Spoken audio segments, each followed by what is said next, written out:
selektif? Karena kemampuan manusia untuk memproses informasi dibatasi oleh namanya kapasitas saluran atau channel capacity. Nanti lihat lagi halaman 96 dalam buku Psikologi Kognitif, ya. Nah, analogi yang digunakan dalam menjelaskan mengenai kapasitas saluran atau menjelaskan tentang konsep atensi ini adalah analogi lampu sorot. Ada yang tahu lampu sorot? Biasanya di mana itu lampu sorot ada? Coba. Di panggung, Bu. Ayo. Di panggung. Ada lagi? Panggung teater, Bu. Oh, ya, stadion. Panggung teater, ya. Oke, jadi coba Anda ada kembali, coba ingat lampu sorot, ya. Coba bayangkan misalnya di panggung Indonesian Idol, ya kan. Panggung Indonesian Idol. Panggung Indonesian Idol, ada yang sedang nyanyi nih, misalnya siapa tuh kemarin, Maria, ya. Siapa yang terbaru-baru ini? Siapa yang terbaru? Liodra, Bu. Iya, Liodra dengan si satu lagi Tiara, ya. Tiara. Nah, misalnya Liodra sedang nyanyi nih. Sedang nyanyi, jadi ada lampu sorot. Lampu sorot ini mengarah kepada Liodra yang sedang bernyanyi. Tapi sebenarnya saat Liodra bernyanyi, saat bersamaan, sebenarnya banyak proses yang terjadi. Antara lain apa? Ada tim musiknya kan? Itu kan bukan rekaman kan ininya, lagunya itu kan audionya bukan rekaman tapi langsung, tapi nggak disorot. Tapi sebenarnya ada pada saat itu berlangsung proses musik dari tim pemusik, proses rekaman dari tim multimedia atau kameramennya, ya. Proses apa lagi? Proses menari kalau ada tarian di belakangnya. Jadi ada banyak proses yang bersamaan berlangsung selama Liodra menyanyi. Namun, lampu sorot itu mengarah kepada hanya Liodra, sehingga yang tampil, yang muncul di balik kegelapan itu, misalnya kan lampu sorot biasanya pas lagi gelap ditampilkan lampu sorot untuk menampilkan satu sosok yang menjadi perhatian utama kan. Yang lainnya gelap, tapi sebenarnya di balik kegelapan itu ada proses-proses yang terjadi juga, ya kan? Nah, jadi namun lampu sorot hanya memilih Liodra sebagai yang menjadi fokus dan akhirnya muncul dalam kegelapan tersebut. Nah, seperti itulah kira-kira atensi, ya. Jadi di balik kegelapan itu kan tadi ada tim pemusik, ada kameramen, itu semua stimulus, banyak stimulus kita nih. Setiap detik, setiap waktu kita berhadapan dengan berbagai stimulus. Bisa yang sifatnya sederhana, bisa yang lebih kompleks. Kalau Anda ke pesta, kalau di kelas banyak suara dari luar, suara dari dalam. Kalau Anda di rumah, suara dari luar, suara dari dalam rumah, atau ketika Anda nonton, sambil nonton, Anda dengarkan mama Anda, ada handphone, dan segala macam. Jadi, dalam waktu bersamaan banyak stimulus atau informasi. Namun kita, dalam hal ini atensi, kemampuan atensi atau proses atensi, hanya memilih sejumlah isyarat tertentu dan mengabaikan yang lain. Ibarat lampu sorot. Ya, mengapa? Karena kemampuan manusia memproses informasi dibatasi oleh namanya ada kapasitas saluran atau channel capacity. Nah, oleh karena itu, ini ada dalam bahasa Inggris ya, saya jelaskan. Performance usually suffers on divided attention tasks. Artinya performa atau kinerja kita biasanya memang menurun ketika berhadapan dengan tugas-tugas atau aktivitas-aktivitas kognitif atau aktivitas-aktivitas mental yang menuntut yang sifatnya terbagi, menuntut perhatian yang terbagi. Ya. Contohnya ketika kita melakukan 2 atau lebih aktivitas bersamaan. 2 atau lebih aktivitas mental yang bersamaan. Misalnya saat bersamaan Anda nyetir, ya kan? Dan bersamaan sambil chatting. Jadi ketika kita melakukan dua aktivitas atau lebih secara simultan atau bergantian, tapi dalam rentang waktu yang sama, Nah, biasanya kita akan mengalami penurunan dalam kemampuan performa atau kinerja. Ya, misalnya kayak tadi, makanya nanti kita lihat, makanya tidak disarankan misalnya mengendarai atau menyetir sambil menggunakan handphone, gitu ya. Itu ada landasan ilmunya dari psikologi kognitif. Nah, biasanya manusia human have difficulty on three kinds of selective attention task.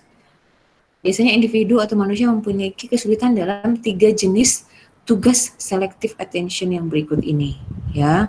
Yang pertama, when paying attention to one conversation, we always notice little about another simultaneous conversation.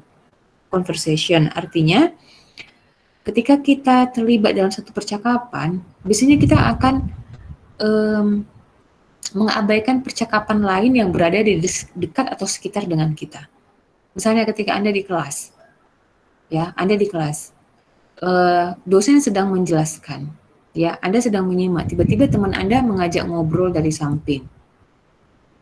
Jadi, Anda, biasanya kita akan mengalami kesulitan kan, antara informasi yang dari dosen diabaikan atau teman Anda, atau isi cerita teman Anda yang Anda abaikan. Biasanya begitu kan? Ya enggak? Jadi ini contoh, itu contoh dari kita mengalami kesulitan untuk berhadapan dengan situasi yang kayak gitu, ya, situasi selective attention, ya. Jadi misalnya juga kayak di pesta atau kayak Anda di acara teman di kantin lah, di kantin Sena atau di kantin kampus. Kalau Anda lagi ngomong dengan teman Anda sambil makan, ya, satu meja Anda ada mahasiswa fakultas lain, lagi ngobrol juga. Tapi karena Anda lagi ngobrol sama teman Anda, walaupun Anda mendengar sekilas-sekilas, tapi Anda tidak tahu isi cerita orang itu, karena dalam waktu bersamaan Anda berfokus kepada pembicaraan dengan teman Anda. Nah, gitu dia contohnya, ya. Lalu dalam tugas yang disebut dengan on-stroke tasks, ya. Jadi tugas ini nanti kita lihat nanti di berikutnya ada contohnya, kita praktekkan bersama. Jadi tinta dari satu warna digunakan untuk mencetak nama dari warna yang berbeda. Nah, untuk bagian nomor 2 itu nanti kita akan praktekkan langsung nanti, ya.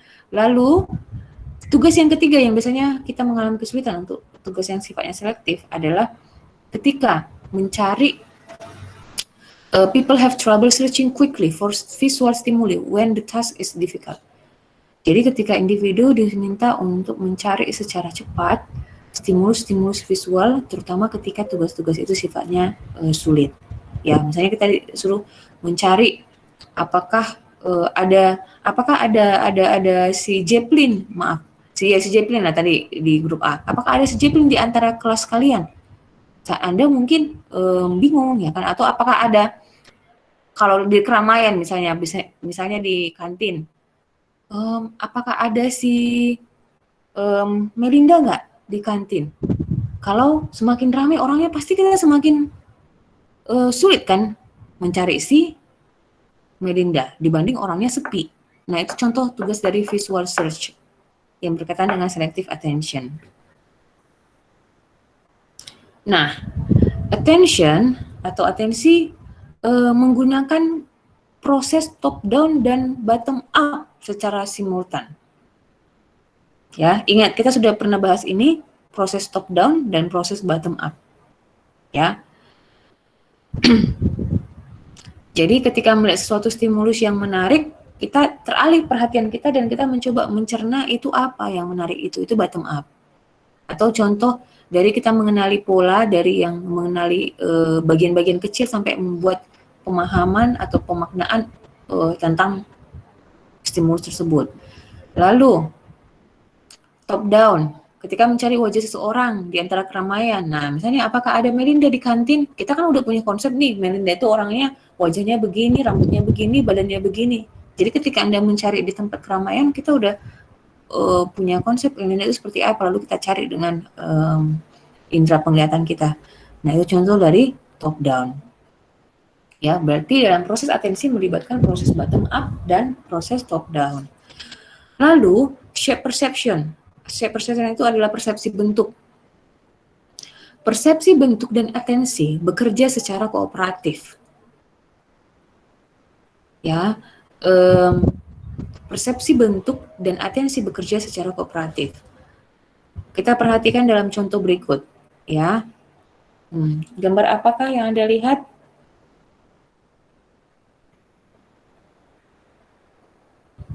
Pas bunga. Pas bunga, ada yang melihat wajah. Oke. Minggu lalu kita sudah ada membahas ini ya, tapi kita lebih pada prosesnya. Nah, sekarang kalau dikaitkan dengan atensi, Anda mengenali vas bunga ketika dari sisi penglihatan, ya, visual kita mengarahkan bagian yang hitamnya ke depan ya, figure ground, prinsip figure ground dari Gestalt. Lalu bagian yang hitam ini Anda dengan memori Anda mengarahkan kepada bagian yang hitam ini, lalu memori Anda punya konsep kan di sini, punya skema bahwa ini bentuk vas gitu. Nah, ketika Anda mengarahkan perhatian kepada bagian yang hitam, itu kan melibatkan proses atensi. Ya. Jadi proses atensi dan pengenalan pola itu bekerja secara simultan atau bekerja secara kooperatif satu sama lain. Ya makanya mungkin nggak bisa saling dipisahkan gitu ya cara kerjanya, karena bekerjanya secara kooperatif gitu. Demikian juga Anda bisa mengenali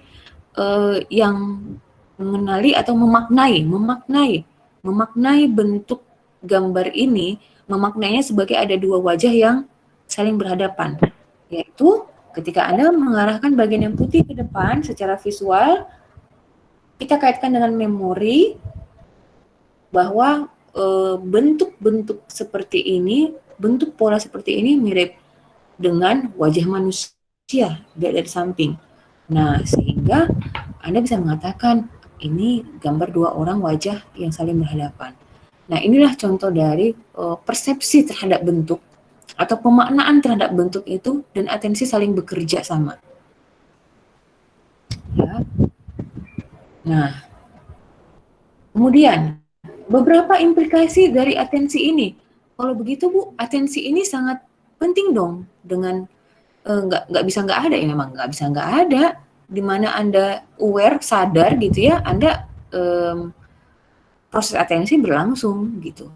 Ya sama kayak ibaratnya sensasi, persepsi, atensi. Ini kan proses perseptual ini proses yang mendasar, yang paling pertama dalam proses-proses kognitif ya. Nah, implikasinya apa dengan proses mental yang lain atau proses kognisi yang lain? Ya, berkaitan dengan ini, working memory. Nanti kita bahas minggu depan tentang working memory.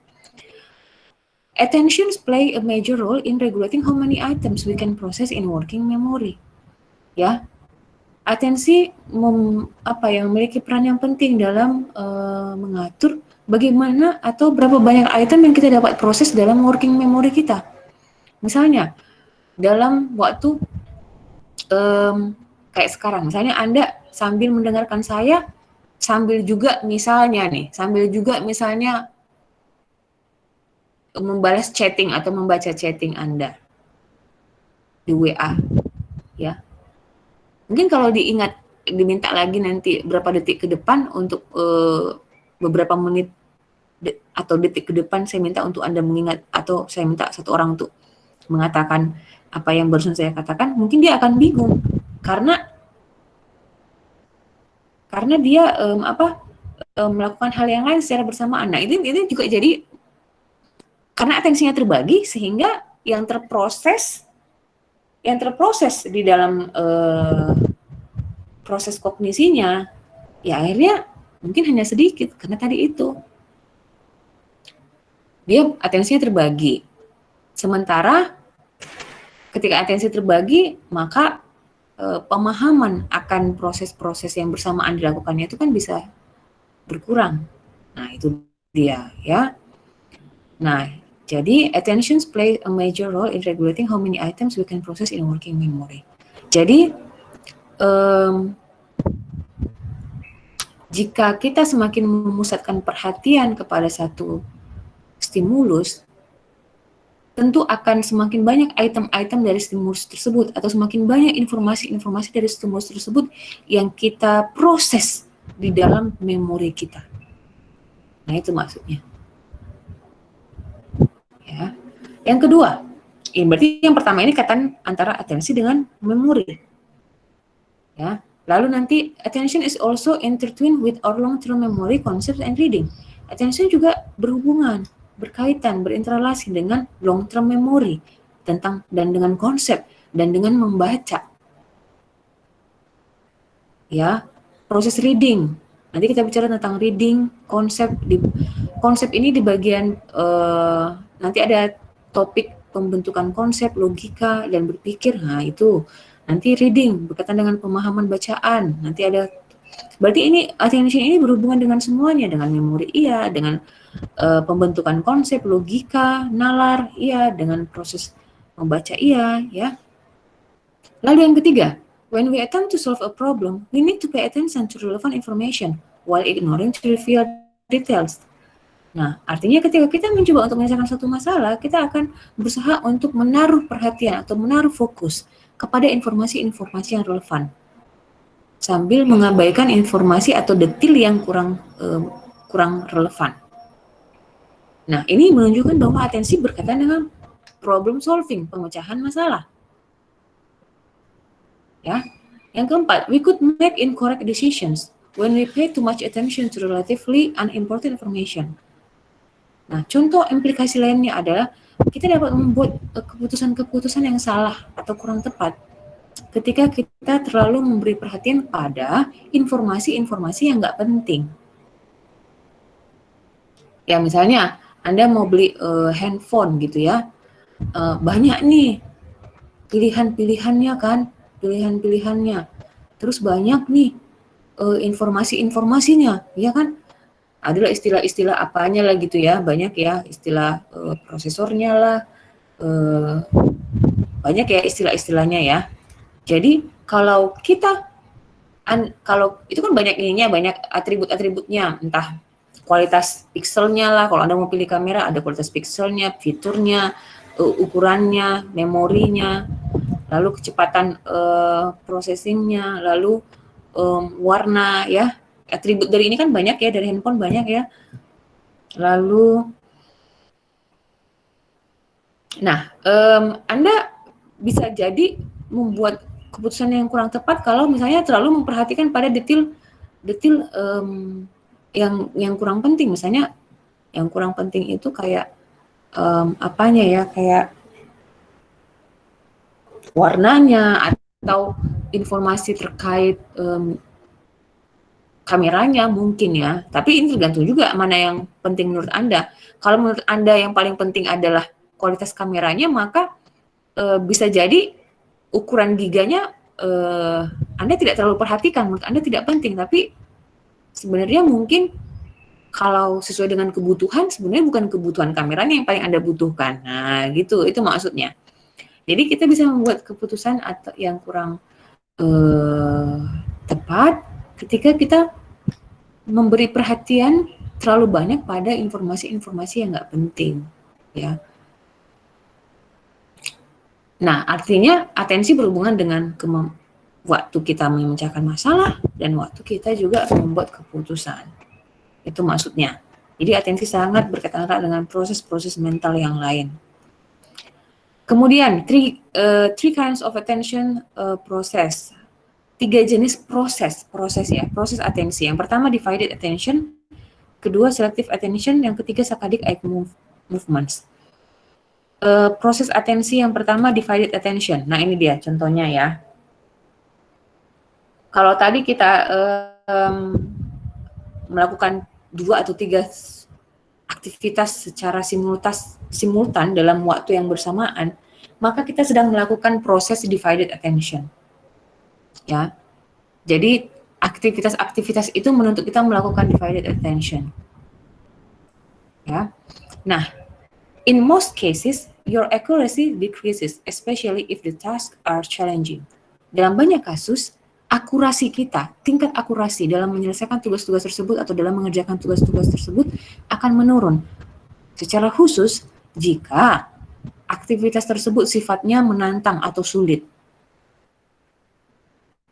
Ya, contohnya, ketika aktivitas yang menantang itu adalah mengendarai dalam waktu yang cepat, ya, tapi kita juga men-chatting atau menelpon seseorang, kemungkinan akurasi kita akan menurun. Tingkat akurasi kita dalam mengendarai akan menurun. Ya, nah ini dibuktikan oleh penelitian David Strayer dan kawan-kawan berkaitan dengan simulasi mengendarai mobil, menguji apakah penggunaan HP selama mengemudi mempengaruhi proses mengendarai.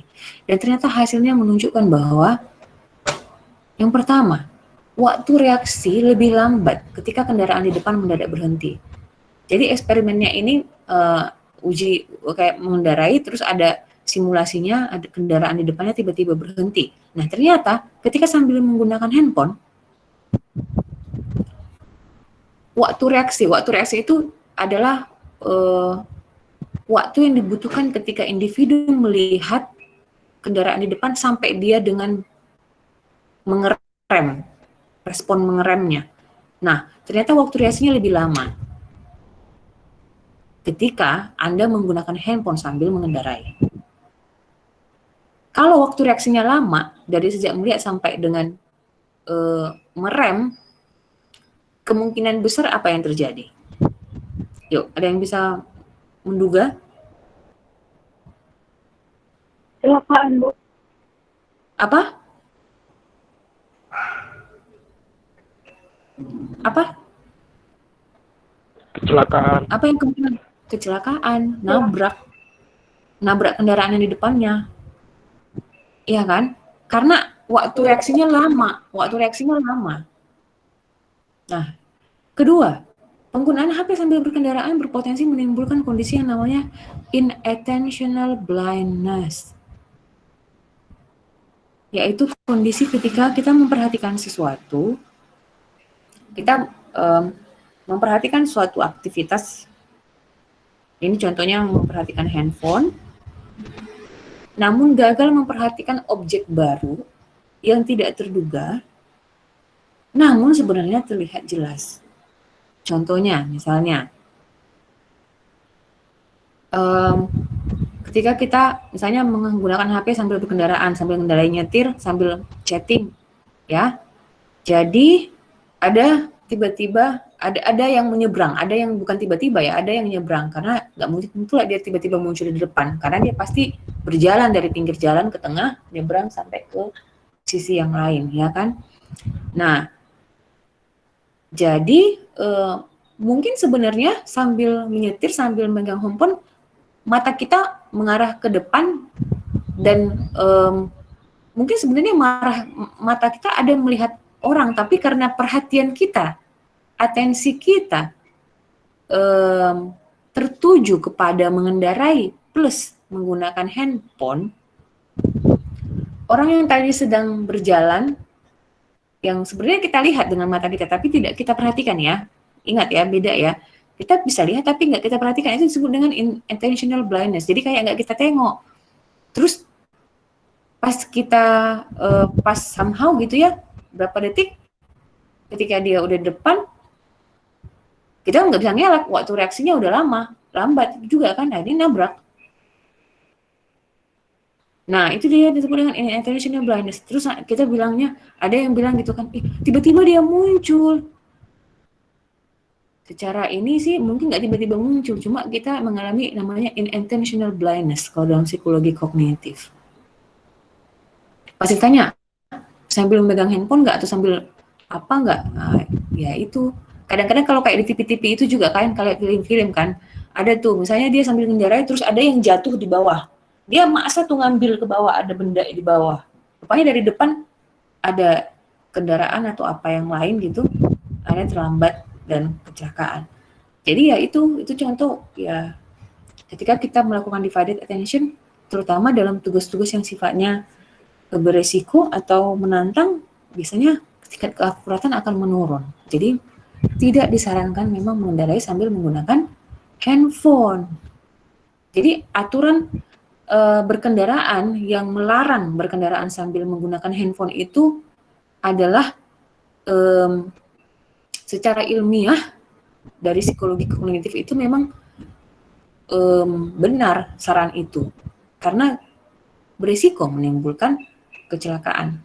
Mengapa? Karena proses atensinya mengalami dituntut untuk divided attention, terutama padahal tugas yang mengendarai itu bukan tugas yang gampang, itu tugas yang cukup kompleks kan, karena mengendarai itu kan Anda harus mengarahkan kepada kanan, kiri, belakang, depan, iya nggak? Kalau yang Anda yang udah tahu mengendarai kan dapat membayangkan ya seperti apa mengendarai itu. Ya. Nah, kemudian selective attention. Proses atensi yang kedua adalah selective attention. Selective attention ini adalah proses atensi ketika kita merespon secara selektif. Secara selektif terhadap berbagai jenis informasi sambil mengabaikan yang lain. Ya. Nah, contoh ketika di pasar atau di pesta sedang berbincang dengan teman kita, maka kita akan kurang mampu mengikuti perbincangan orang sebelah kita. Ya, ini contoh kayak tadi di ini ya, di kantin ya kan. Jadi dalam proses atensi yang sifatnya selektif, kita merespon terhadap informasi tertentu gitu. Karena itu tadi kapasitas channelnya ya, ada kapasitas salurannya. Nah, 3 kategori dasar dari selective attention. Yang pertama adalah aktivitas yang disebut dengan dichotic listening atau menjelaskan secara dikotik. Nanti saya jelaskan. Yang kedua, tugas visual task atau aktivitas visual yang disebut dengan strobe effect. Yang ketiga, visual search atau pencarian visual. Ya, coba kita tengok satu-satu ya. Selective attention. Yang pertama, ini eksperimen ini menunjukkan memang bahwa atensi kita sifatnya selektif. Nah, pada aktivitas dichotic listening task ini, nah ini eksperimennya ya. Coba bayangkan eksperimennya nih. Anda diberikan earphone. Earphone ini informasi untuk di telinga kiri dan kanan sifatnya berbeda. Informasinya, misalnya di telinga kanan diceritakan mengenai cerita kuda gitu ya, telinga kanan ya. Di telinga sebelah kiri ceritanya mengenai Presiden Lincoln ya. Jadi melalui earphone itu individu disampaikan atau diberikan cerita yang berbeda atau kalimat-kalimat yang berbeda ya. Nah, kemudian jadi dalam dichotic listening ini both ears receive stimuli in synchronic. Artinya kedua telinga menerima stimulus itu secara waktu yang bersamaan. Ya, lalu partisipan are asked to attend to only one ear or channel. Partisipan diminta untuk memperhatikan pada satu channel atas saja atau satu telinga saja. Nah ternyata iya. Jadi telinga sebelah kiri ya, rupanya partisipan ini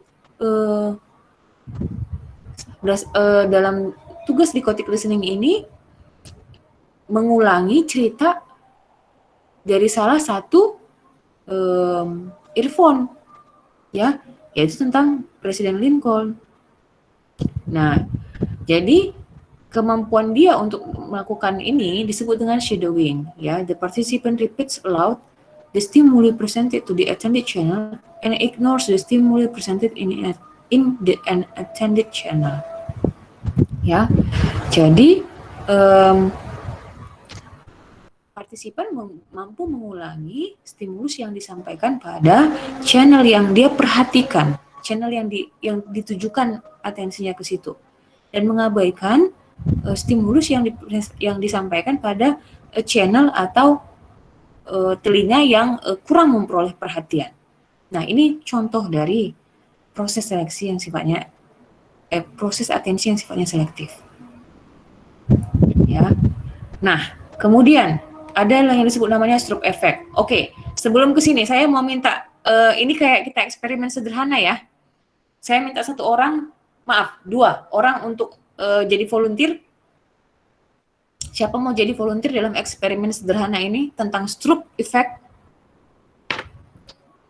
Yuk, siapa mau jadi volunteer? Silakan. Kita sama-sama belajar di sini, nggak usah takut ya. Siapa yang mau? Ayo.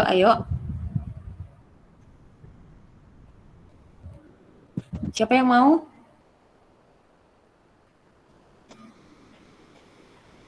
Halo? Masih adakah kalian di sana? Masih, Bu. Oke, siapa yang mau? Ayo. Siapa yang mau? Endang, Bu. Siapa? Boleh, Bu. Endang. Boleh, siapa nama? Endang dengan? Dia. Dea. Nopalita. Endang dengan Dea? Boleh, Iya, Bu. Oke, satu orang jadi timekeeper. Keluarkan handphone Anda pakai stopwatch. Saya minta satu orang untuk jadi timekeeper. Siapa yang mau?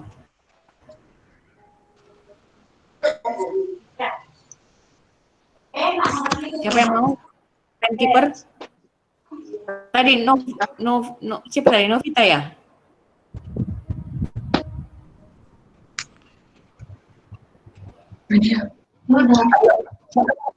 Ayo. Siapa yang mau jadi timekeeper? Halo?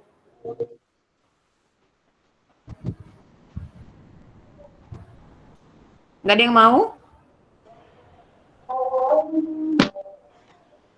Oke, saya tunjuk aja ya.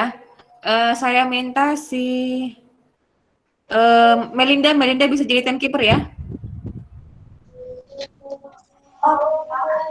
Mana Melinda?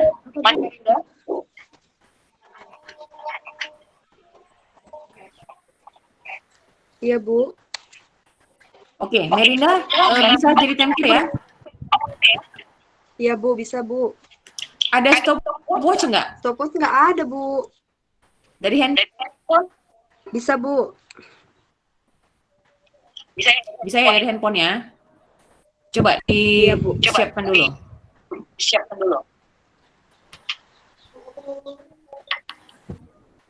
Sudah, Bu.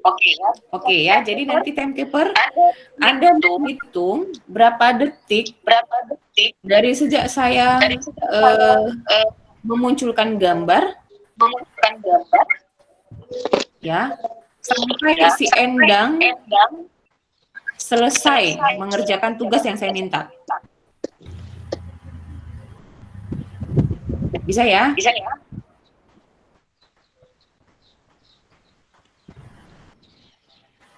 Bisa ya, Melinda?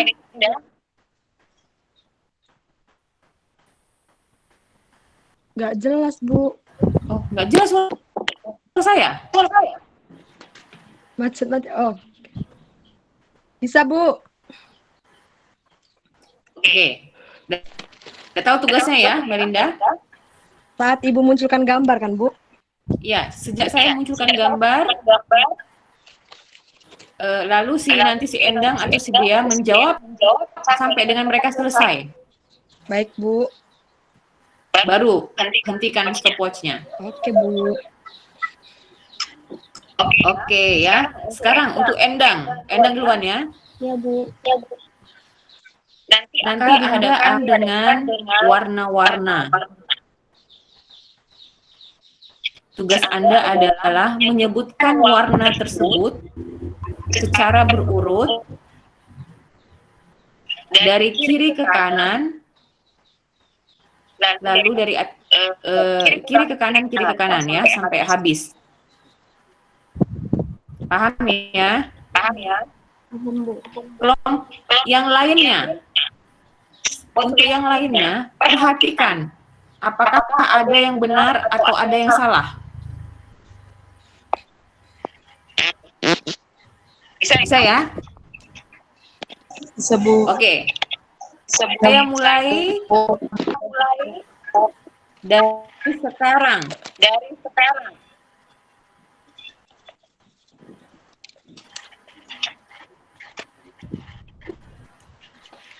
Ayo Endang. Merah, orange, hijau, merah, biru. Hitam, abu-abu, merah, hitam, pink. Merah, biru, orange, putih, kuning. Pink, hijau, kuning, merah, abu-abu. Oke, waktunya berapa lama? Melinda? 43,4, Bu. 43,4. Iya, Bu. 43 detik maksudnya? Iya, Bu. Oke. Berikutnya ya. Untuk dia dari kiri ke kanan ya. Dari warna biru itu ya, Bu?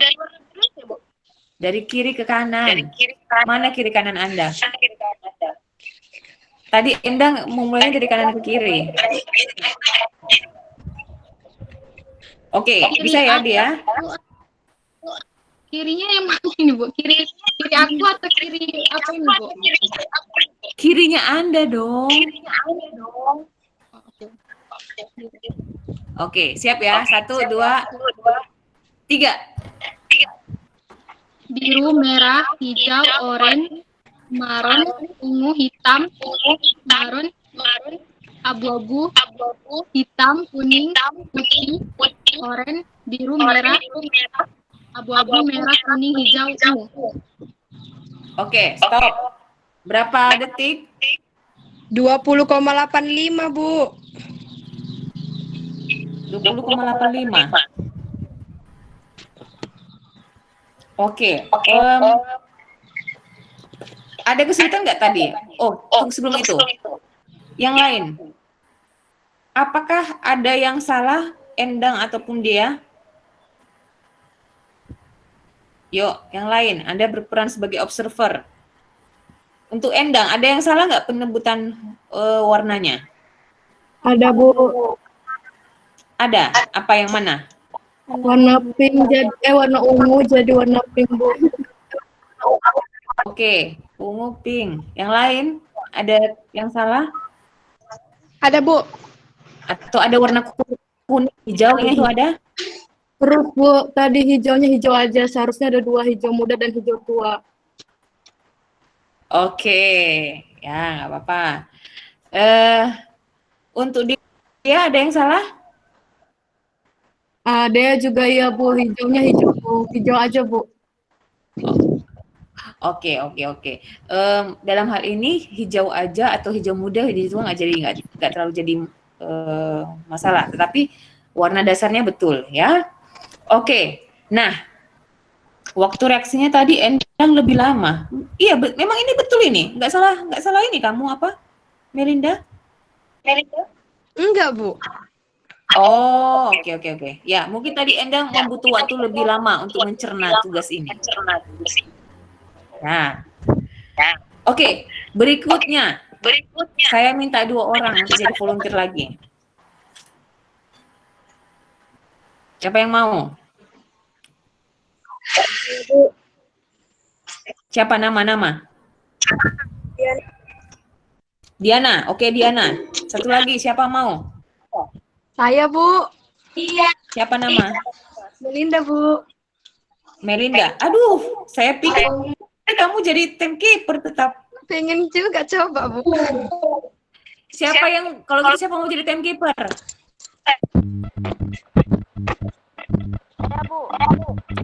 Siapa nama?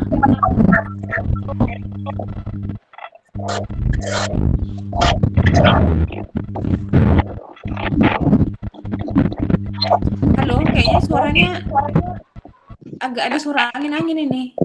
Siapa nih?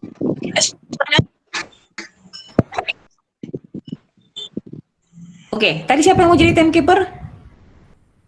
Saya, Bu. Nama. Bu. Siapa? Ebi, Bu. Ebi. Ini suaranya dari siapa? Dari Ebi nih. Suara kayak dengung ini.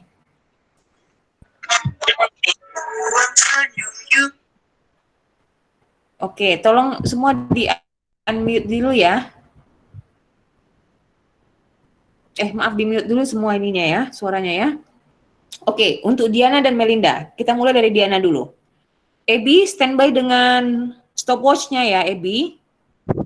Tolong dijawab, Ebi. Ya, Bu. Oke, sejak saya munculkan gambar sampai Diana selesai mengerjakan tugasnya. Oke? Oke, Bu. Oke, Diana dan Melinda, tugas Anda adalah sebutkan dari atas ke bawah, dari kiri atas sampai ke bawah kanan ya. Sebutkan warna dari tulisan pada layar berikut. Sampai di sini jelas? Jelas, Bu. Diana, sebutkan Bu. warna dari tulisan. Secepat mungkin dan sebetul mungkin. Saya mulai dari sekarang.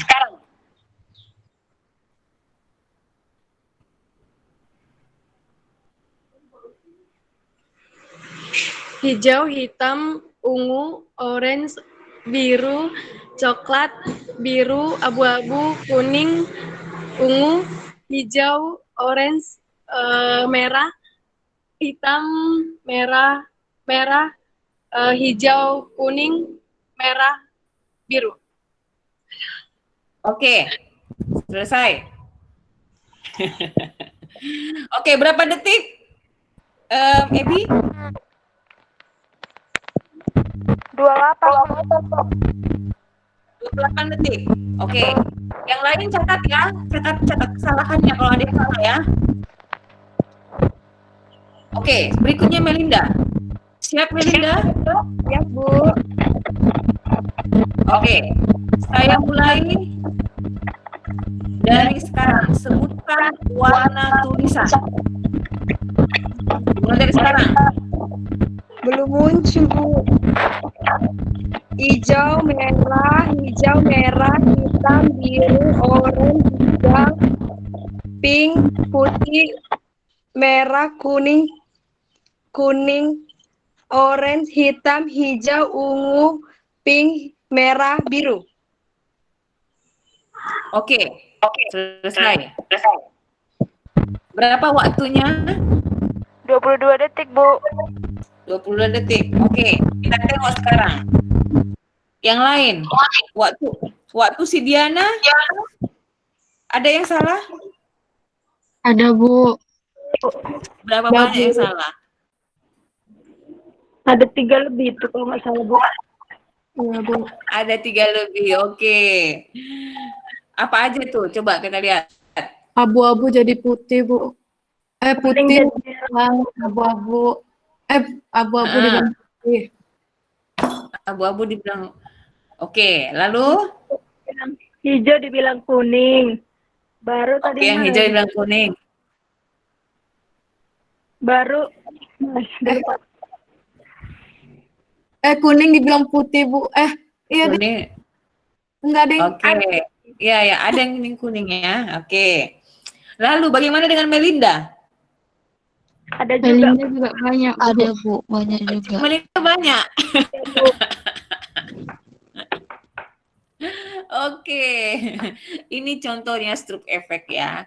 Jadi ketika kita diminta untuk mengidentifikasi warna tulisan, di mana tulisan itu bertuliskan nama warna, ya kan?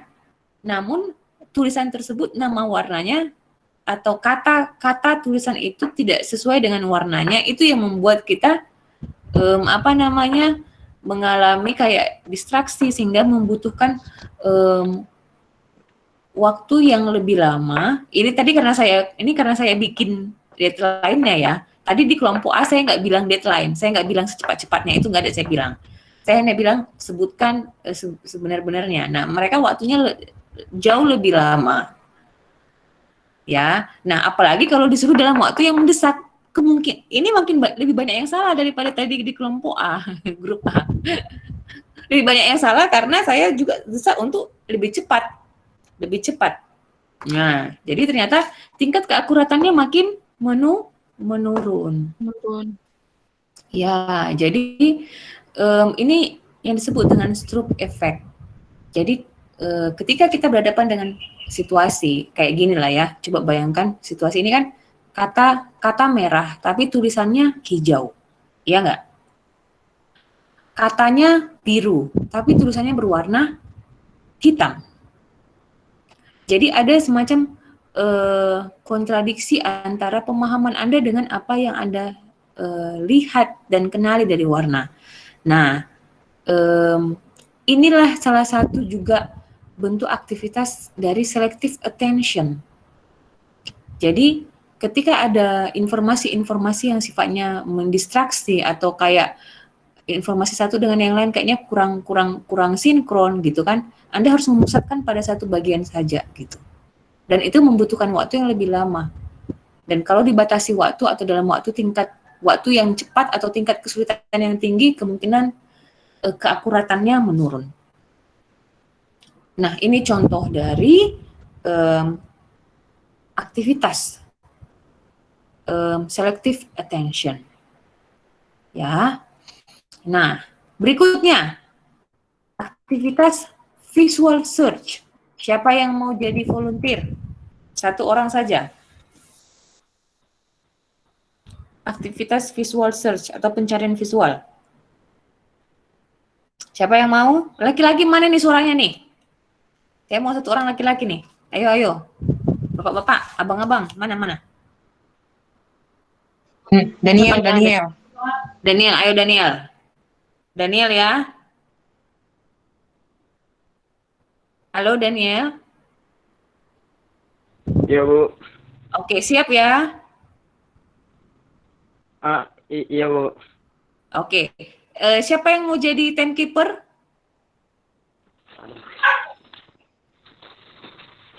Ebi tetap ya? Ya, Bu.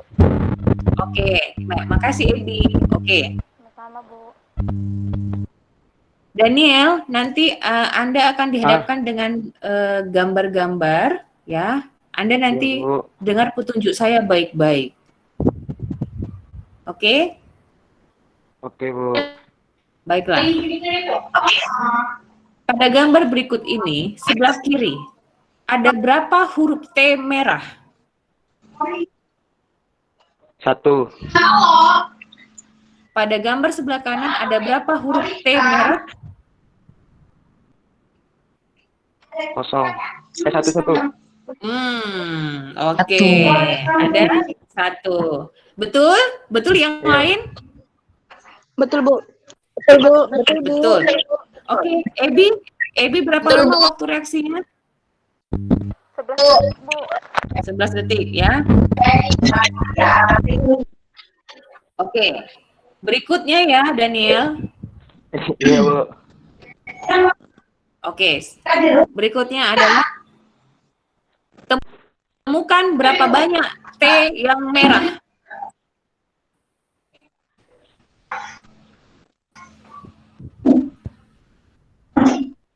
Enam. Nah, 6, Bu. oke. Berapa T yang biru? 8. Berapa L yang merah?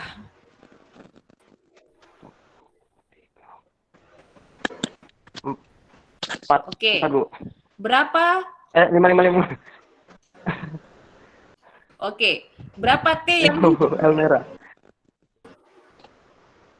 T hijau? Apa, Bu?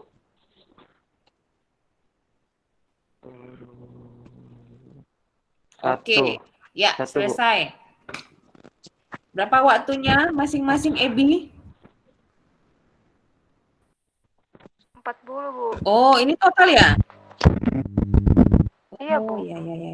Saya Dibilangin satu-satu. Oke, coba kita lihat yang lain. Apakah tadi T merah dijawabnya 6, betul? Benar, Bu. Betul, Bu. Oke. T yang biru ada 8, betul? Benar, Bu. Iya, Bu. Iya, Bu. Benar, Bu. Oke. L yang merah ada 5, betul? Benar, Bu. Benar, Bu. Betul? Betul, Bu. Betul, Bu. T yang hijau ada 1, betul? Betul, Bu. Betul. Oke. Nah, jadi ini contoh yang namanya aktivitas pencarian visual atau visual search. Ini contoh yang sederhana, ya. Tentu semakin rumit atau semakin kompleks stimulusnya, kita akan semakin membutuhkan waktu yang lebih lama untuk mencarinya.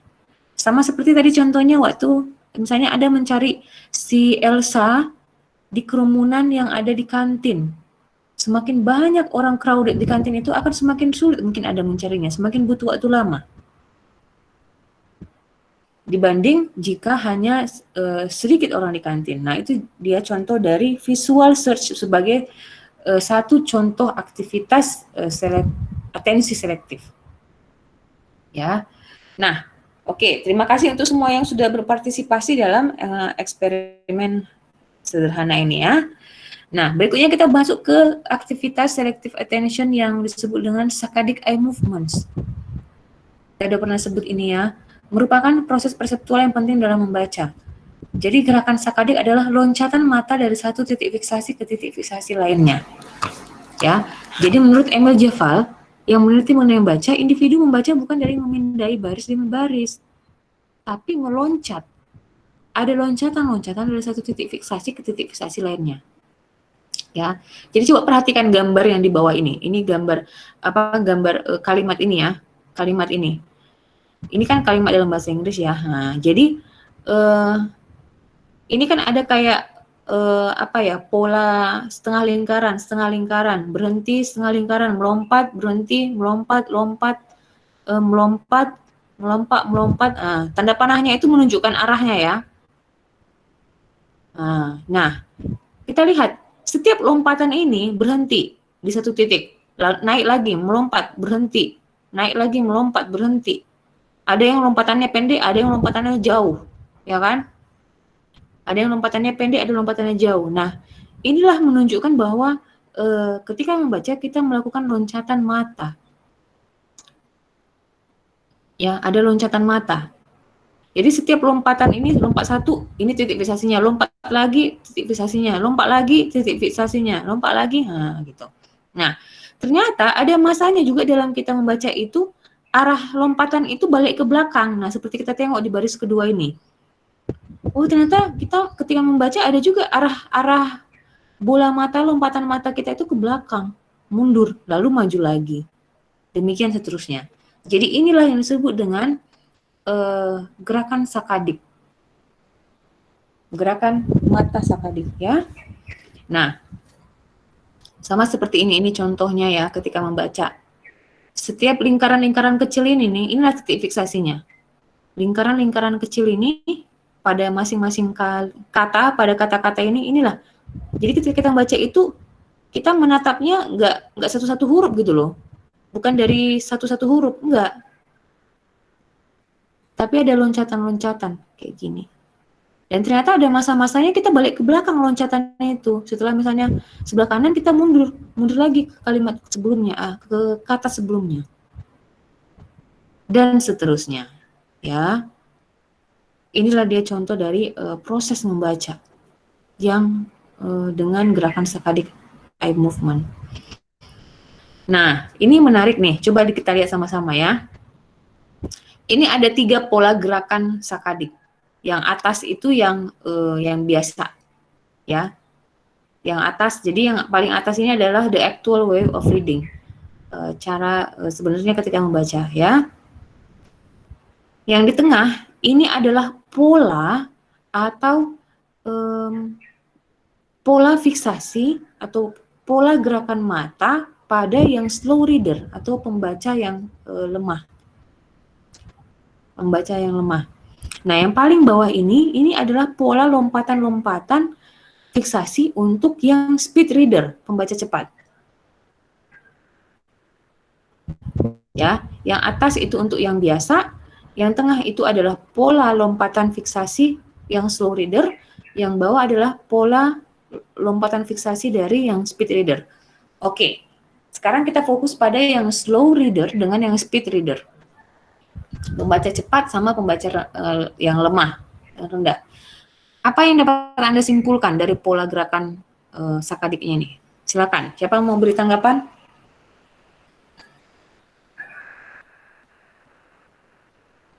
Yuk, apa kira-kira yang bisa Anda simpulkan dari pola masing-masing ini? Kalau pola yang lambat, Bu, Siapa dia nama? lompatannya nama saya Nadia, Bu. Oke, Nadia, silakan. Kalau pola baca yang lambat, dia kata-katanya lompatannya kecil. Kalau yang baca cepat, lompatannya agak lebih tinggi, lebih banyak lagi, Bu, lebih jauh lompatannya. Oke, pertama dari segi jangkauan lompatan fiksasinya ya. Yang slow reader lebih pendek-pendek. Sementara yang speed reader dia lebih panjang, lebih jauh. Oke, ada lagi yang lain? Apa lagi kira-kira yang dapat Anda simpulkan dari polanya ini?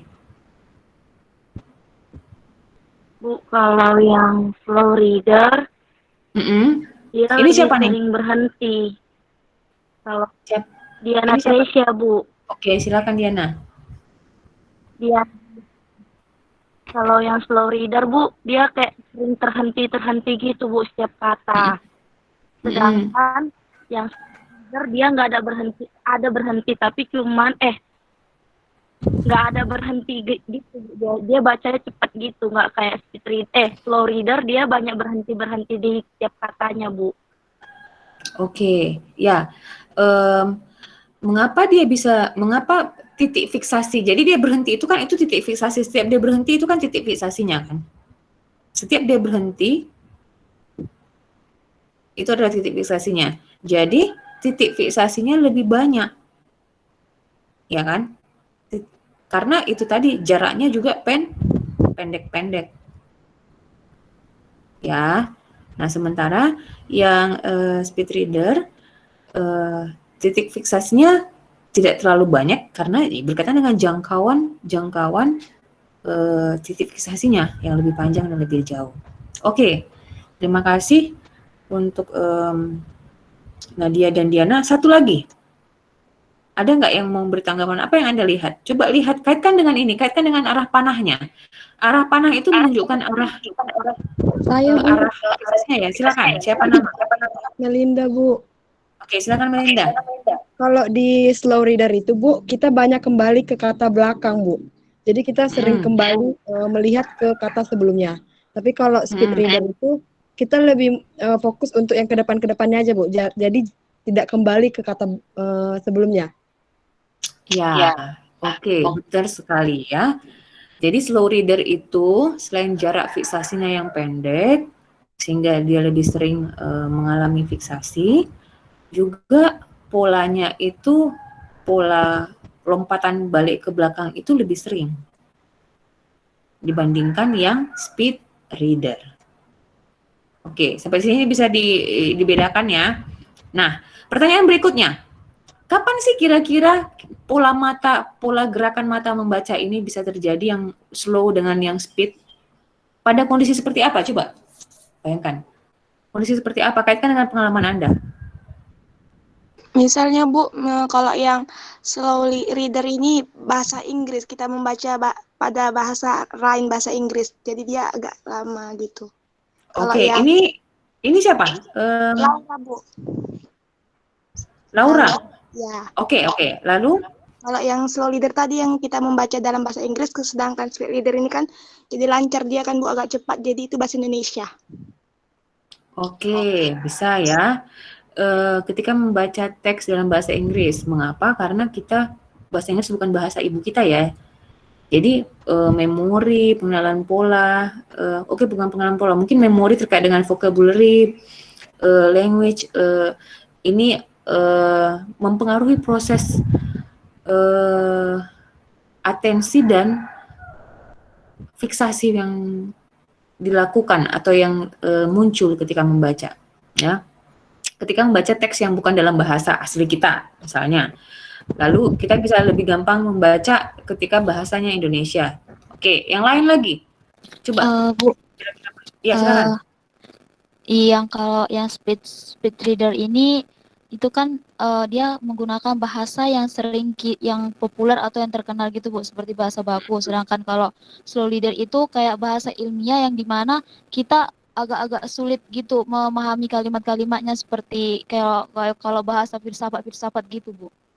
Oke, ya. Jadi bisa juga ya pola mata fiksasi seperti slow reader ini bisa kita alami ketika kita membaca buku teks ilmiah yang kita minim pengetahuan gitu tentang temanya atau tentang isinya. Ya, misalnya buku teks fisika, tentu kita karena kita punya pengalaman atau pengetahuan yang tidak banyak atau yang minim tentang buku tentang ilmu teknik ya, tentang ilmu teknik, itu mungkin akan, walaupun dia bahasa Indonesia, tapi karena juga kita minim pengalaman, minim pengetahuan, minim background informasi, jadi kita kemungkinan pola membaca kita akan seperti ini, karena kita bolak-balik berusaha mencerna ini apa sih maksudnya gitu kan. Mungkin juga waktu reaksinya lebih lama, dibanding misalnya Anda membaca buku psikologi perkembangan edisi bahasa Indonesia, psikologi perkembangannya Santro, ya kan? Tentu kemungkinan besar polanya ini berbeda. Anda lebih bisa menjadi speed reader ketika membaca buku psikologi perkembangan, polanya Anda, pola fiksasinya. Karena apa? Anda sudah punya background pemahaman, Anda sudah terbiasa dengan istilah-istilah psikologi, tentang pola asuh, tentang nurture, nature, ya itu istilah-istilah yang sudah Anda punya pengetahuan sebelumnya, gitu. Atau ketika membaca misalnya yang bahasanya sederhana kayak bahasa-bahasa yang populer kayak majalah atau novel gitu ya kan. Nah, itu dia. Kadang-kadang pun buku teks ilmiah yang psikologi kalau misalnya kita masih kurang begitu banyak pemahamannya, kita akan jadi slow reader. Contohnya kayak buku psikologi kognitif, iya enggak? Iya apa enggak? Kayak ngerasa enggak? Kayaknya kira-kira pola baca saya membaca psikologi kognitif ini bukunya Bu kayak gini juga. Iya Bu. Iya, ya itu. Banyak mungkin istilah-istilah baru yang kita belum pernah tahu sebelumnya, gitu kan? Jadi nggak otomatis karena memang kemampuan pembacanya nggak menurun, enggak. Tapi bisa jadi karena memang faktor apa yang kita baca, jenis bacaannya, ya. Mungkin juga ada faktor internal, misalnya ada kesulitan membaca memang pada individu tersebut, kesulitan mengenali huruf, entah disleksia atau yang lainnya, bisa juga itu internal ya. Nah, kemudian, ini landasan neuroscience tentang attention bahwa ya seperti di gambar ini ya, berkaitan dengan fungsi attention, lebih banyak fungsi ini di parietal lobus atau lobus parietal, ya, lobus parietal pada otak kita. Nah, penelitian pada ini individu yang dengan mengalami kerusakan pada lobus parietal sebelah kiri, ya. Jadi ini nih hasilnya, hasil gambarnya dia. Jadi individu tersebut nih, ini eksperimen sederhana nih, diminta untuk mengulangi gambar jam yang ada di sebelah kiri. Ini contoh gambar yang diberikan kepada individu yang mengalami kerusakan otak bagian kanan di lobus parietalnya. Lalu dia menggambar juga. Dia menggambar hasil gambarnya yang sebelah kanan ini. Coba lihat apa bedanya yang sebelah kanan dengan sebelah kiri gambarnya. Lingkaran Kalau yang sebelah letakkan Angkanya lebih rapat. angkanya nggak lengkap Bu. Oke, ada yang nggak lengkap. Apanya nggak lengkap?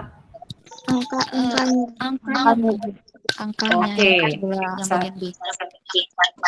ya. Letak Angka-angka jam-jam yang di sebelah kiri, angka-angka sebelah kiri nggak ini ya, nggak dipersepsi dia ya, nggak dikenali dia ya. Iya, Bu. Iya, Bu. Oke, letak setelah jam-jamnya, Bu. letak jarum jamnya juga kurang pas. Ya, Ya, lebih ke atas, Bu. ya. Jadi ada indikasi ini ya, kerusakan dalam berkaitan dengan fungsi atensinya, sehingga yang bagian kiri, informasi bagian kiri dia tidak terekam dari proses sensasi, persepsi sampai atensinya. Ya, ini contoh dari ya situasi yang dihadapi ketika mengalami kerusakan otak di bagian fungsi tertentu. Nah, oke, ini topik yang terakhir, subtopik yang terakhir tentang model atensi selektif. Ya, ada dua model atensi selektif. Yang pertama yaitu model penyaringan broadband, disebut dengan model penyaringan atau filter model, yang berhubungan dengan teori saluran tunggal, yang mengatakan bahwa pemrosesan informasi dibatasi oleh kapasitas saluran yang tersedia. Nah, ini dia analoginya, seperti botol. Ya, bagian ini kan bagian kepala botolnya ini kan lebih sempit ya dibanding bagian badannya. Nah, ini nih bagannya ini menunjukkan kita menerima nih berbagai sensory inputs atau stimulus sensori masuk kita terima. Namun yang diatensi atau yang difokuskan atau yang kita beri perhatian hanya terbatas kayak ini, kepala botol ini. Nah, jadi hanya sebagian yang masuk ke dalam proses berikutnya. Proses berikutnya itu berkaitan dengan memori nanti. Nah, itu dia ya, kalau model penyaringan broadband. Lalu, kedua adalah model atenuasi dari Treisman, yang disebut juga sebagai feature integration theory. Menurut teori ini, manusia dapat melakukan distributed attention dan focus attention. Ya, kalau distributed attention ini menurut Matlin 2009 adalah melihat stimulus secara bersamaan, menggunakan proses paralel, mengenali bentuk visual secara simultan, namun merupakan low level processing. Ya, distributed attention ini mirip kayak istilah divided attention. Ya. Lalu focus attention adalah atensi yang terfokus. Tadi kalau distributed attention itu adalah atensi yang terbagi atau atensi yang tersebar. Nah, focus attention ini membutuhkan serial processing atau proses yang serial, bertahap, satu-satu. Kalau paralel kan bisa bersamaan. Tapi kalau attention yang fokus ini, dia membutuhkan serial processing. Ya, mengenali bentuk dalam satu waktu, apalagi jika objek semakin kompleks. Contohnya misalnya ketika kita mencoba mengenali ini suara siapa. Kayak tadi saya kan mencoba mengidentifikasi ini suara siapa ya. Saya akhirnya fokus pada suara tersebut. Saya secara serial atau bertahap ini saya hubungkan ini suara siapa. Ini suaranya si Melinda. Ini gitu sampai saya memutuskan oh ini suaranya Nadia ya, atau ini suaranya dia ya. Jadi saya mencoba mengenali ini nggak hanya kalau bicara atensi nggak hanya visual ya, kita juga atensi bisa terhadap stimulus yang suara, bisa juga ya pada semua modalitas sensori. Jadi itu contoh fokus attention. Nah, model atenuasi ini menyatakan bahwa individu dapat tetap mendeteksi informasi yang bermakna melalui saluran yang tidak mendapat atensi. Ya. Hal ini disebabkan individu memiliki kamus ya yang memiliki ambang aktivasi yang lebih rendah. Seperti namanya sendiri, nama orang terdekat, nama anak, lebih mudah dikenali dibanding stimulus lain yang kurang penting. Jadi contohnya begini, kalau tadi menurut model penyaringan broadband ini, kan karena kapasitas saluran kita tersedia itu mengalami ada batasannya, sehingga sensori-sensori yang nggak kita perhatikan nggak akan diproses lebih lanjut gitu, ya nggak akan diproses lebih lanjut, ya misalnya gini, Anda dalam satu kelas memperhatikan dosen gitu ya. Terus selama satu sesi itu Anda memang banyak lebih fokus pada dosen dan teman di samping Anda gitu. Ya. Lalu ditanya, tadi selesai kuliah terus keluar lah kan bubar. Terus Endang lah nih misalnya si Endang gitu kan. Tadi dia kuliah diperhatikannya dosen, lalu dia hanya perhatikan teman sampingnya karena ngajak cakap gitu. Lalu selesai kuliah keluar kelas tuh. Terus si Laura nanya sama si Endang, tadi ada lihat Melinda nggak? Nggak ada, dia nggak masuk dia. Padahal Melinda itu duduknya di depan dia, depan sebelah kanan, gitu ya. Nah, Melinda ini menjadi satu sensory input atau stimulus yang tidak menjadi perhatian oleh si Endang, tidak diberikan perhatian oleh Endang sehingga tidak masuk ke dalam memorinya, tidak diingatnya lagi kalau si Melinda itu sebenarnya ada di depan dia tadi. Nah, itu contohnya. Melinda jadi informasi yang diabaikan. Tidak. Padahal sebenarnya ada gitu ya. Nah, itu dia contoh dari model penyaringan ini, sama kayak botol ini ya ceritanya ya. Nah, lalu model atenuasi dari Treisman mengatakan, ada juga kasus-kasus di mana kita bisa loh mengenali atau mendeteksi atau mendeteksi informasi yang bermakna meskipun kita nggak mengarahkan perhatian kita pada informasi tersebut. Nah, contohnya apa tuh deteksi informasi yang bermakna yang bisa kita deteksi ini?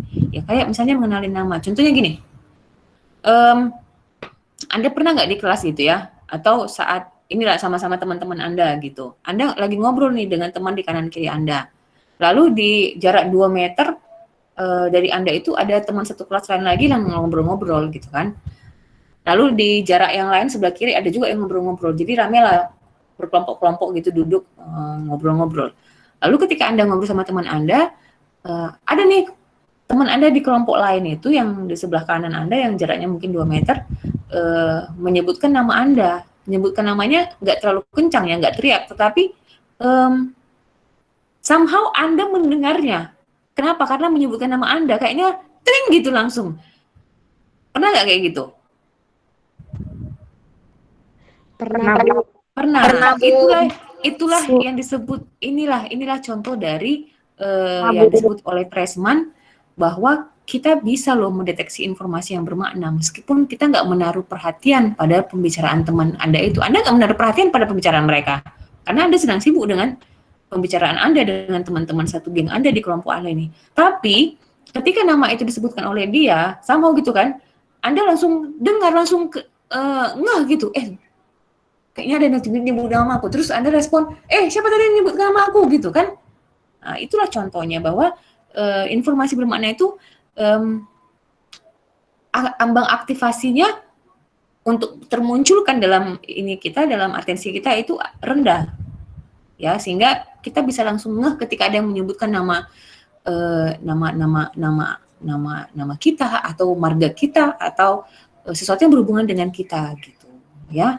Nah itu dia contoh dari model atensi selektif yang dikatakan oleh Treisman. Ya ini dia contoh ininya ya, contoh bagannya.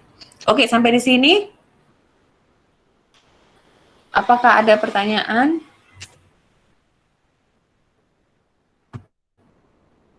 Ya.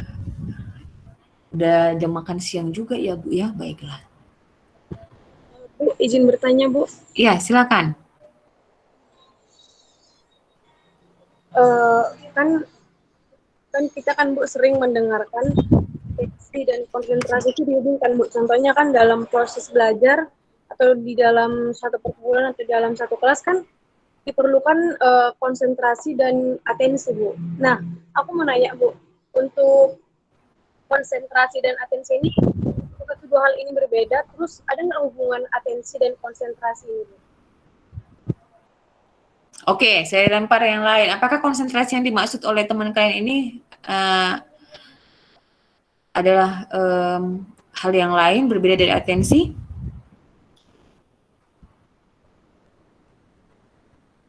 Yuk, silakan. Silakan, ada yang beri tanggapan?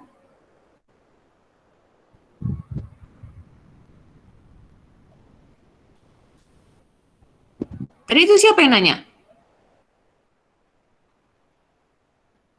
Diana, Siapa? Bu. Diana, Bu. Oh, Diana, iya. Apakah konsentrasi dengan atensi ini ada kaitan? Iya, Bu. Siapa yang ini? Siapa yang mau menanggapi? Yuk, berikan tanggapan. Apakah konsentrasi ini sama dengan atensi? Atau dua hal yang berbeda? Saya, Bu. Ya, silakan Melinda. Kalau menurut saya, Bu, konsentrasi dengan atensi itu sama, Bu. Karena kan kalau konsentrasi kan juga memberikan pemusatan perhatian kita kepada stimulus atau informasi itu. Sedangkan atensi kan juga seperti itu, Bu. Jadi kita fokus pada satu informasi tertentu. Jadi kalau misalnya, ayo konsentrasi, berarti kita mempusatkan perhatian kita. Gitu, Bu. Oke, yang lain ada tanggapan? Bu, saya mau menambahi, Bu. Silakan, Elsa. Kan tadi kayak Ibu jelasin, kalau misalnya kita lagi cerita, tapi tiba-tiba kita bisa dengar teman yang nggak jauh dari kita bercerita. Jadi bisa jadi, Bu, saat kita terlalu fokus, kita belum tentu berkonsentrasi, Bu. Jadi kadang makanya kita terlihat fokus, tapi pikiran kita kosong, Bu. Karena konsentrasi kita tidak di situ. Seperti terfokus ke mana-mana gitu, Bu. Jadi belum tentu atensi itu berkaitan dengan konsentrasi, Bu. Masih gimana ya, Bu? Terkadang iya dan terkadang tidak. Menurut saya seperti itu, Bu. Oke. Yang lain, silakan. Atensi adalah pemusatan perhatian.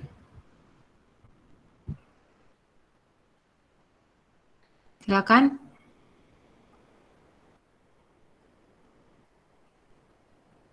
Ya, kalau dalam istilah psikologi kognitif, istilahnya adalah atensi. Mungkin istilah umum ya, konsentrasi.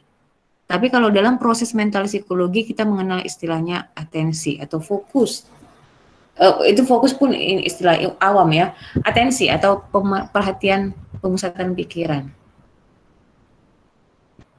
Ya, jadi kalau saya menghubungkan dengan konsentrasi dalam bahasa umum, itu sama dengan atensi dalam istilah psikologi kognitif. Ya, nah kalau dalam situasi kayak tadi yang disampaikan oleh Elsa, itu kira-kira kayak mana? Itu menghayal ya? Melamun, Bu. Melamun. Oh, sorry, bukan menghayal, melamun.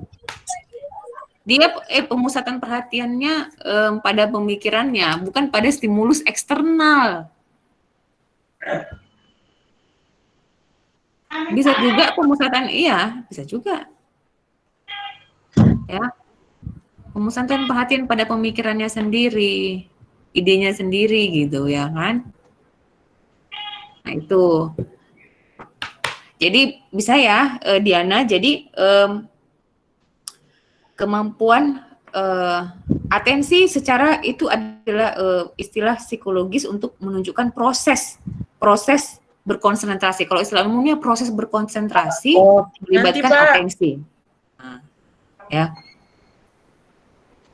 Namun istilah psikologi untuk mengatakan istilah psikologi untuk menjelaskan proses mental manusia ketika memusatkan perhatian pada stimulus-stimulus, pada aktivitas-aktivitas tertentu, itu disebut dengan atensi. Ya. Oke. Ada lagi pertanyaan mungkin?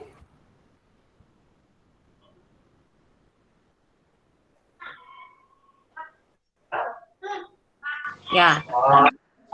Oke, mungkin nanti ini ya dibaca lagi ya bukunya ya. Jika ada pertanyaan-pertanyaan yang insight muncul atau sambil membaca, sambil menghubungkan dengan kehidupan pribadi, ada pertanyaan muncul, boleh ya nanti ya di diskusi-diskusi berikutnya bisa disampaikan ya. Oke, baiklah. Terima kasih untuk hari ini, sampai di sini pertemuan kita ya. Jadi tetap saya menyarankan Anda back to the book ya, kembali kepada buku, coba kaitkan dengan pengalaman pribadi, setiap contoh-contoh. Kaitkan dengan pengalaman pribadi, ini mirip dengan pengalaman saya yang mana gitu ya. Dengan demikian Anda memproses informasi lebih berkualitas. Dan ketika Anda memproses informasi yang Anda baca, yang Anda dengar, dengan cara yang lebih elaboratif, lebih berkualitas, maka Anda akan lebih mengingatnya. Gitu cara ininya, cara kerjanya. Ya. Baiklah, jika tidak ada pertanyaan, kita sudahi pertemuan hari ini. Minggu depan, kelompok 1 dan 2 berperan sebagai narasumber. Ya. Berperan sebagai narasumber, kuasai benar, baca buku, silakan diskusi kalau kelompoknya mau kayak diskusi dulu online gitu, kira-kira ini nih, apa pengertian ini, ada yang nggak paham mungkin satu kelompok kan, diskusilah dulu sebelum hari H presentasi. Boleh ya boleh. Ya, video callan kalian kayak mana untuk besok, siapa yang tugas ini, siapa jadi moderatornya ya kan, siapa yang ini, apa nyawa aku nggak paham loh sebenarnya ini, ceritakan dulu, nah gitu, kayak persiapan ya.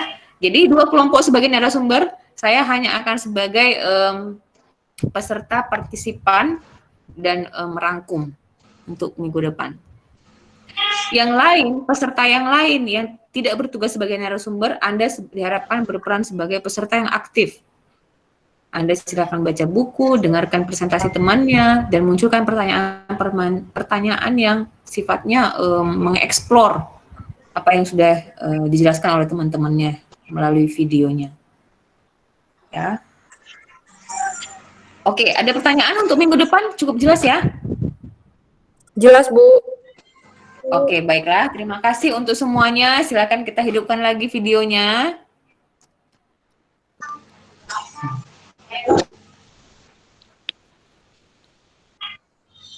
Yuk, kita hidupkan videonya biar kita foto sebelum kita makan siang masing-masing di rumah masing-masing.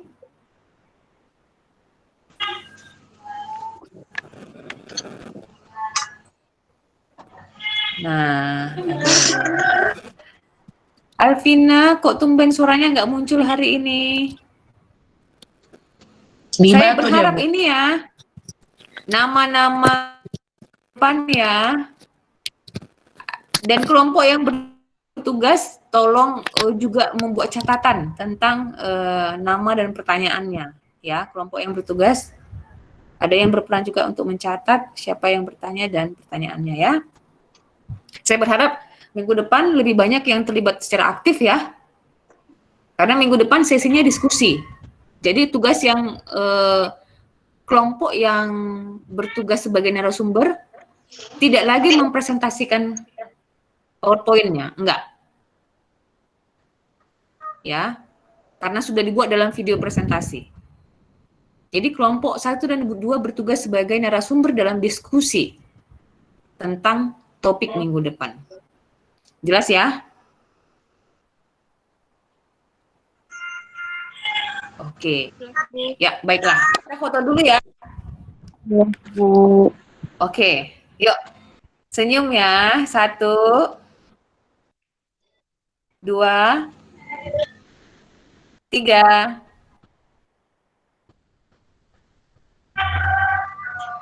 Oke. Loh, kok kok hilang abang-abang ini nggak muncul ya kan? Baiklah. Lagi, Bu. Ya udah. Lagi, oke.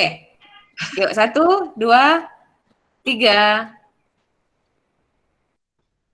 Tania. Oke. Ya, Dea semangat kali Bu oke. fotonya.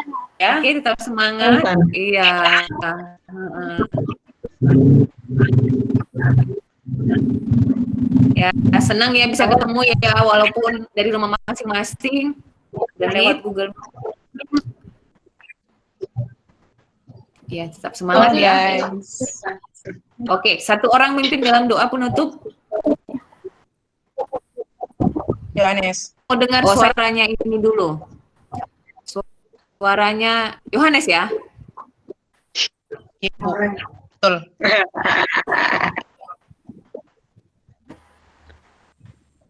Silakan Yohanes. Mana dia? Yohanes.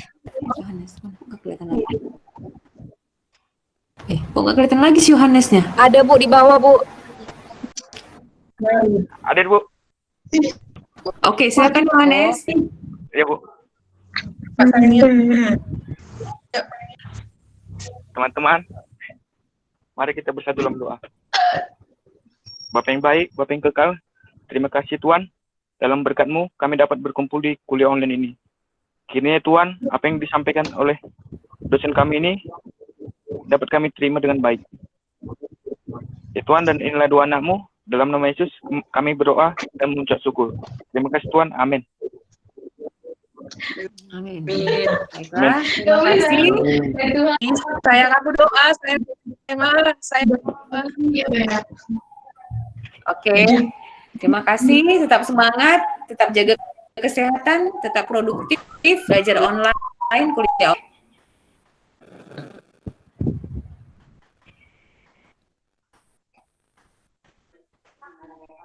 Ya, oke, saya tutup ya. Iya Bu. Oke Bu. Makasih Bu. Oke, sampai ketemu di depan. Terima kasih Bu. Iya Bu. Jangan lupa makan Bu. Iya, absensi online dan kuis online akan saya share sekarang juga ya setelah kuliah ini ya. Oke. Sampai ketemu. Bu.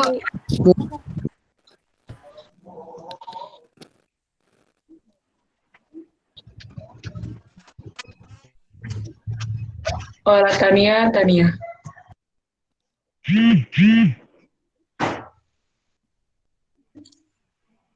Jomblo.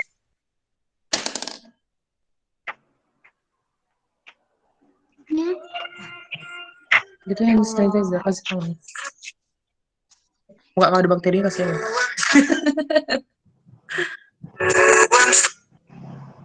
Kelamaan lah.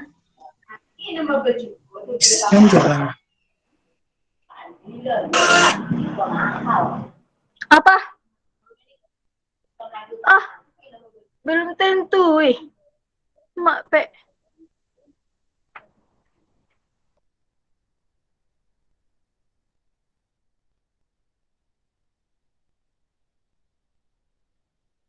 Ya Allah, Mary.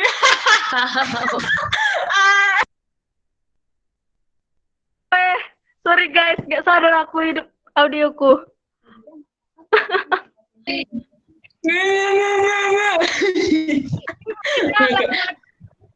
WC kalah apa psikometri? Apa kali ditunjuk kali mukamu? Ini kan udah. Masker itu Kalian lepas.